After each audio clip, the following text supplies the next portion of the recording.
Hello friends! నా ఛానల్‌కి స్వాగతం అండి.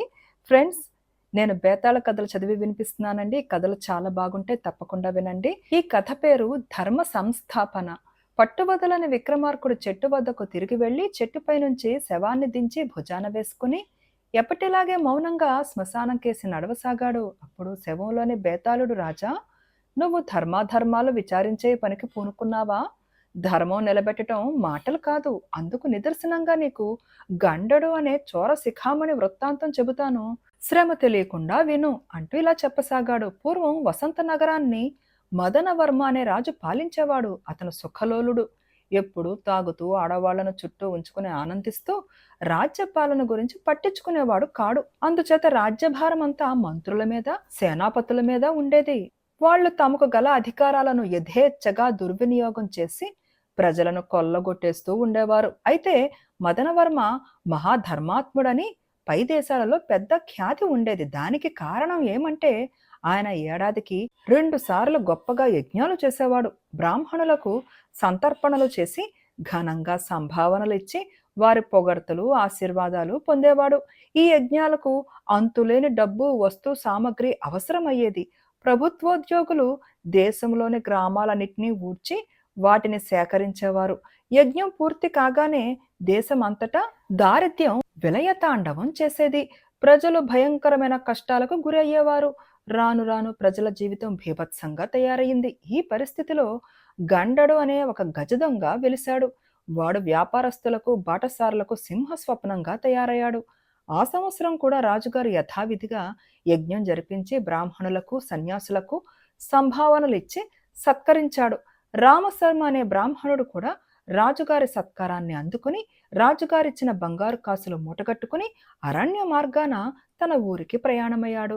రామశర్మ ధైర్యం తెచ్చుకునేటందుకు ఏవేవో నీతి శ్లోకాలు గట్టిగా చదువుతూ అరణ్య మార్గాన పోతుండగా గండడు తన ముఠాతో సహా అతన్ని చుట్టుముట్టి ప్రజలంతా చెమటోడ్చి సంపాదించిన ధాన్యాన్ని, సంపదను కొల్లగొట్టి యజ్ఞాలు చేస్తున్నారు.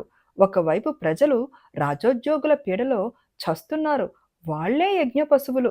ఇలాంటి యజ్ఞాలతో పాపం పోతుందా? నీ బోటి వాళ్లంతా ఈ పాపిష్టికూడు తిని రాక్షసుడి లాంటి రాజును ధర్మాత్ముడని పొగిడి 4 కాలాల పాటు వర్ధిల్లమని దీవించి ఈ అధర్మాన్ని కొనసాగిస్తున్నారు. ఆ కాసుల మూట అక్కడ పెట్టి కదులు. నువ్వు బీద బ్రాహ్మణుడివి కనుక ప్రాణాలతో వదిలేస్తున్నానని అన్నాడు. రామశర్మ ప్రాణాలు బిగబెట్టుకుని, అయ్యా దొంగల నాయకుడు గారు, మీరన్నదంతా నిజమే, ఒప్పుకుంటాను. కానీ మీరు చేసేది ధర్మమేమో కాస్త ఆలోచించండి అని అన్నాడు. నేను అధర్మాన్ని ఎదిరిస్తున్నాను. అందుచేత నేను చేసేది ధర్మమే. ఈ రాజు అసమర్థుడు, కంటకుడు. వాడి ఉద్యోగులు రాక్షసులు. దోచుకోవటంలో నాకు విచక్షణ ఉన్నది. ఆ రాజుకు మాత్రం లేదు అని అన్నాడు గండడు. అయితే మీరే ధర్మం ఎందుకు స్థాపించకూడదు? జనానికి రక్షణ, శాంతి ఎందుకు ప్రసాదించకూడదు అని రామశర్మ గండడుని అడిగాడు. అందుకు దేశం నా చేతుల్లో ఉండాలి కదా, అంటే నేను రాజు కావాలి. అది ఎలా సంభవం అన్నాడు గండడు. వాణ్ణి ఒబ్బవేయటానికి రామశర్మ, ఎందుకు సంభవం కాదు, ప్రయత్నించాలి అంతే. ఎందరు దొంగల నాయకులు మహారాజులు, చక్రవర్తులు కాలేదు అన్నాడు. గండడు ఆలోచనలో పడ్డాడు. వాడికి ఈ ఆలోచన మునుపు ఎప్పుడూ రాలేదు. ఆలోచించగా రాజు కావటం ఏమంతా అసంభవంగా తోచలేదు వాడికి. రామశర్మ ఎత్తు పారింది. నాకు మంచి సలహా ఇచ్చావు, ప్రయత్నించి తీరుతాను. రాజ్యంలో ధర్మం స్థాపించుతాను. నువ్వు బీదవాడివి, నీ ధనం తీసుకొని వెళ్ళిపో అన్నాడు గండడు రామశర్మతో. రామశర్మ బతుకు జీవుడా అనుకుని తన దారిని తాను పోయాడు. గండడు మంచి ఆలోచనాపరుడు. తాను రాజు కావటానికి తగిన పథకం వాడు ఆ రోజే తయారు చేసుకున్నాడు. రాజ్యమంతటా గల దొంగల ముఠాలన్నిటినీ నయానో భయానో తన నాయకత్వం కిందకి తెచ్చుకున్నాడు. దొంగలకు నిరాయుధులను నరకటము, బెదిరించడము తప్ప యుద్ధ విద్యలు రావు. తన నాయకత్వం కిందకు వచ్చిన దొంగలందరికీ వాడు సైనిక శిక్షణ ఇప్పించాడు. చీటికి మాటికి బందిపోటులాగా వచ్చిపడి కొల్లగొట్టుకుపోయే రాజోద్యోగులను అరికడతానని, ప్రజల జీవితాన్ని కాపాడతానని మాట ఇచ్చి ప్రజలు న్యాయంగా రాజుకు కట్టే పన్నులు తనకే కట్టే పద్ధతి మీద గండడు రాజ్యంలోని అనేక గ్రామాలను తన అధీనంలోనికి తెచ్చుకున్నాడు. వాడు ఆ గ్రామాలకు తాను ఇచ్చిన వాగ్దానాలు నిలబెట్టుకుని అక్కడ రాజుగారి పాలన లేకుండా చేశాడు. గండడు కూడా ఇప్పుడు ఒక చిన్న రాజు. అరణ్య మార్గంలో వాడికి ఒక కోట కూడా వెలిసింది. తన రాజ్యంలోనే మరొక రాజు అవతరించడం చూసి మదనవర్మ దిగ్భ్రమ చెందాడు. వాడు అంతగా పెరిగేదాకా తన కింద అధికారులు ఎందుకు చూస్తూ ఊరుకున్నారో ఆయనకి అర్థం కాలేదు.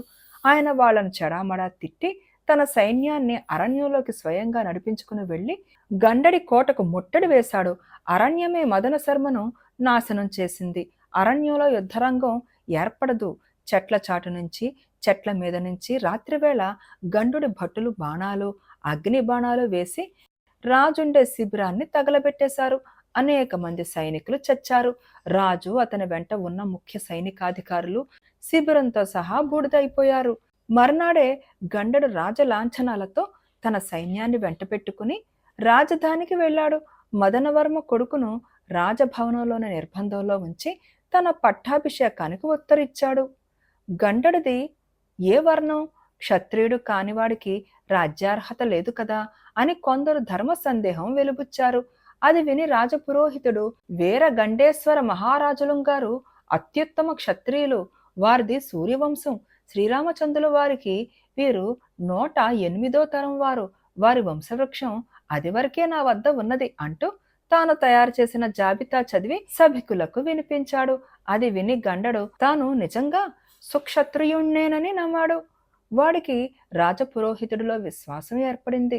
పట్టాభిషేకం తంతు ఎలా జరగాలో ఆయన చెబుతుంటే గండడికి అదంతా తనకు పరిచయమైనదలాగా అనిపించింది. గండడు తన చుట్టూ చేరిన పరివారం ఇచ్చే సలహాలను అనుసరించి రాజోచితంగా జీవిస్తూ సేనాపతుల సలహాలను అనుసరించి పరిసర రాజ్యాలతో యుద్ధాలు చేసి రాజ్యాన్ని బాగా విస్తరింపచేశాడు. ఇంతలో యజ్ఞం చేసే తరుణం వచ్చింది. మహారాజా, ఈ ఏడు తాము కంకణం కట్టుకుని పూర్వం ఎన్నడూ జరగనంత గొప్ప యజ్ఞం చెయ్యాలి అని రాజపురోహితుడు గండడితో అన్నాడు. అది గండడికి సముచితంగానే కనిపించింది. రాజోద్యోగులు దేశం మీద 10 యజ్ఞ సంభారాలు, ధనము బంగారము కొల్లగొట్టుకుని వచ్చారు. భారీ ఎత్తున బ్రాహ్మణ సంతర్పణలు జరిగాయి. గండడు బ్రాహ్మణులకు సంభావనలు ఇచ్చి ఆశీర్వాదాలు పొందుతున్నాడు. ఒక్కొక్కరే వాణ్ణి 4 కాలాల పాటు వర్ధిల్లమని ఆశీర్వదిస్తున్నారు. ఆ బ్రాహ్మణ వరుసలో రామశర్మ కూడా ఉన్నాడు. అతని ముఖం గండడికి ఎక్కడో చూసిన ముఖంలా తోచింది. రామశర్మ మరింత హెచ్చు సంభావన పొందాలన్న ఆశతో, మహాప్రభు, నేను తమకు గుర్తున్నానా? తమరు అన్న మాట నిలబెట్టుకుని ధర్మాన్ని నిలబెట్టి ఆదర్శ ప్రభువులయ్యారు. మీరు 10 కాలాల పాటు వర్ధిల్లాలి. మేము తమ నీడన చల్లగా ఉండాలని అన్నాడు. గండడి ముఖం మాడిపోయింది. అతను పరధ్యానంగా సంభావనలు ఇవ్వడం పూర్తి చేసి అంతఃపురానికి వెళ్ళిపోయాడు. ఆ రాత్రే అతను మదనవర్మ కొడుకును చెరవిడిపించి అతనికి పట్టాభిషేకం జరిపించమని మంత్రితో రహస్యంగా చెప్పి ఆ రాత్రికి రాత్రే గుర్రం ఎక్కి ఎవరికి చెప్పకుండా వెళ్ళిపోయాడు. మహారాజు గారు లౌకిక విషయాలతో విరక్తి చెంది ఆధ్యాత్మిక చింతన కోసం అరణ్యాలకు వెళ్ళిపోయారని మంత్రి మరనాడు ప్రకటించి మదనవర్మ కొడుకును రాజుగా సింహాసనం ఎక్కించాడు. తిరిగి అరణ్యంలో ఒక గజదొంగ వెలిశాడని, వాడు చాలా దయగలవాడని, ధనవంతులను దోచి పేదలకు పంచిపెడుతున్నాడని పుకార్లు బయలుదేరాయి. ఆ దొంగ సింహాసనాన్ని త్యాగం చేసి వెళ్లిన గండడేనని కూడా అందరికీ తెలిసింది. బేతాళుడు ఈ కథ చెప్పి, రాజా, గండడు తాను రాజై ధర్మాన్ని నిలబెట్టాలనుకున్నవాడు రాజయ్య కూడా ఆ పని చేయక తిరిగి దొంగగా ఎందుకు మారాడు? యజ్ఞాలను తిట్టినవాడు రాజే తానే ఎందుకు యజ్ఞం చేశాడు? ఈ సందేహానికి సమాధానం తెలిసి కూడా చెప్పకపోయావో నీ తల పగిలిపోతుందని అన్నాడు. దానికి విక్రమార్కుడు, అధర్మాన్ని కొనసాగించటం శక్తిగల వాడికి చాలా తేలిక, అందుకు ప్రజల సహకారం అవసరం లేదు. ధర్మాన్ని నిలబెట్టడం చాలా కష్టం, అందుకు అన్ని తరగతుల వారి తోడ్పాటు కావాలి. అధర్మాన్ని ఎదిరించడం మాత్రమే తెలిసిన గంగడు తాను రాజు అయినంత మాత్రానే ధర్మ సంస్థాపన చెయ్యగలను అనుకున్నాడు. కానీ తీరా తను రాజయ్యాక రాజు అనేవాడు పూర్తిగా స్వతంత్రుడు కాడని, రాజధర్మాలను నిర్ణయించే శక్తులు చాలా ఉన్నాయని, వాటికి ఎదురు తిరిగితేనే గాని రాజు కూడా ఏమీ చేయలేడని వాడికి బాగా తెలిసి వచ్చింది. అలాంటి తిరుగుబాటు రాజుగా పుట్టి పెరిగిన వాడికి సాధ్యం కావచ్చు గాని దారులు కొట్టేవాడికి సాధ్యం కాదు. రాజుగా ఉండి చేతులు కాళ్ళు కట్టేసుకోవడం కన్నా దొంగగా ఉండి అధర్మాన్ని ఎదిరించడమే తనకు సాధ్యమని తోచి వాడు తిరిగి దొంగ అయ్యాడు. తాను రాజుగా ఉండి కొన్ని కొత్త రాజ్యాలు కూడా జయించిన మీదట యజ్ఞం చేయటం తన విధి అని వాణ్ణి అందరూ కలిసి నమ్మించారు. ఆ యజ్ఞం చేయకుండా ఉండేపాటి తిరుగుబాటు కూడా వాడికి లేకపోయింది. దాని ద్వారా రాజు ఎంత అస్వతంత్రుడో తెలిసి వచ్చింది. వాడు చివరికి తన స్వాతంత్ర్యమే చూసుకున్నాడని అన్నాడు. రాజుకు ఈ విధంగా మౌనభంగం కలగగానే బేతాళుడు శవంతో సహా మాయమై మళ్ళీ చెట్టెక్కాడు.